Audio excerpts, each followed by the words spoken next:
Good morning, everyone. We are continuing here in the words of the HaChaim in the Sefer HaMitzvos HaKotzar. Today is Mitzvah's Loisase, the negative commandment, Kuf Yud Aleph 111.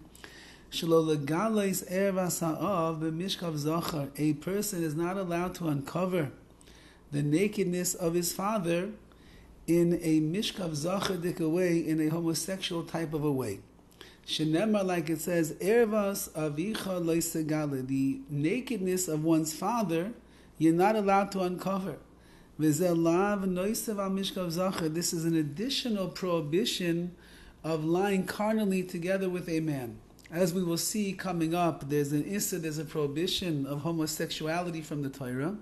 So too there's another prohibition of having such relation with your own father. V'oiver al zeh, someone who transgresses this, ubal avi b'achnos Torah, and actually has relations with his father, be'edim b'hasra, there's witnesses and there was a warning. Shneim chayavim skila, both the father and the son deserve the death penalty, killed by stoning. Ubaloy edim, if there's no witnesses that saw the crime that they did, b'mezid, if it was done intentionally, chayavim karis, they're going to be spiritually cut off.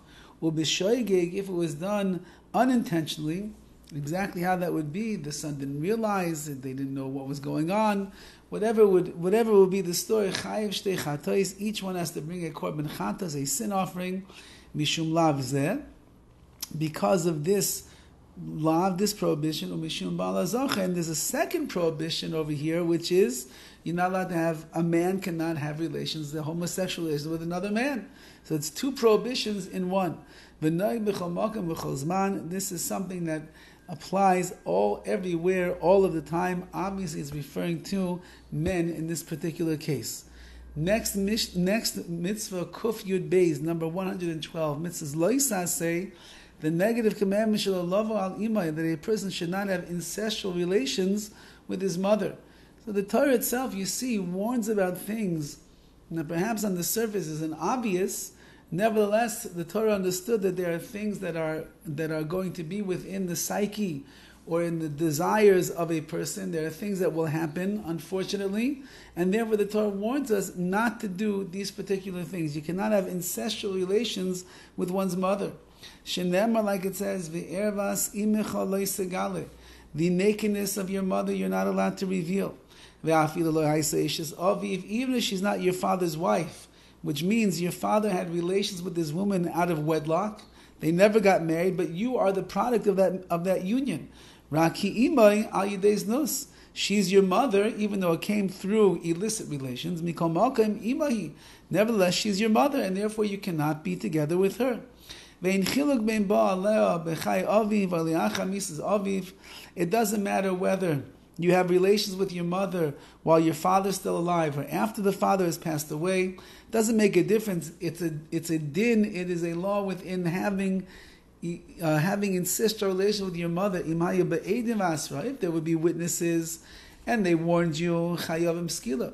So then both the son and the mother are going to be chayav, the death penalty. They get skila, they get stoned. If there were no witnesses, b'mezid, if they did it knowingly, kares, they got cut off. Or b'shoygei chatas, if they did it unknowingly, then the halacha is chatas, they're going to end up having to bring a korban sin offering.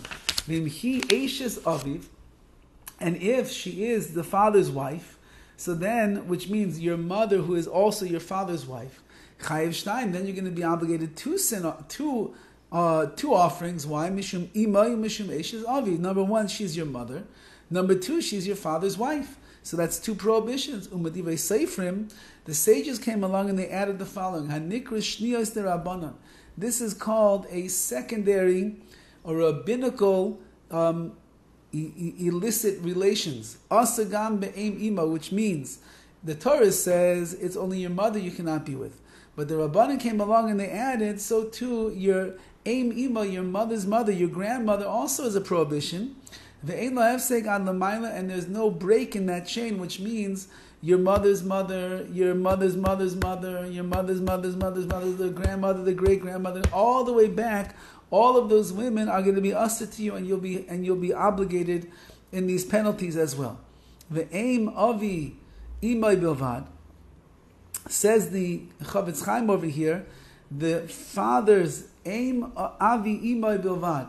If it's the mother of the father's mother, so that's also going to be a problem. So again, it's your father's grandmother.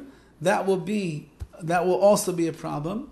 But it's only going to be the father's grandmother. It was not going to go back another generation. Ve'aim aviv, or the mother of one's father. Ve'aim lavsek. But if it's the father's mother, so the father's mother says the Chavetz Chaim there's not going to be a break in that. That will also go back without any limitations. So if you have the mother of the mother's father, the mother of the mother's father, so then that would be the great-grandmother, or the mother of the father, so that's also going to be a problem. Ve'ein la'afsek ve'im avi avi bilvad, ve'eim avi avi bilvad, and so too, the mother of the father's father, that alone is going to be a prohibition as well. In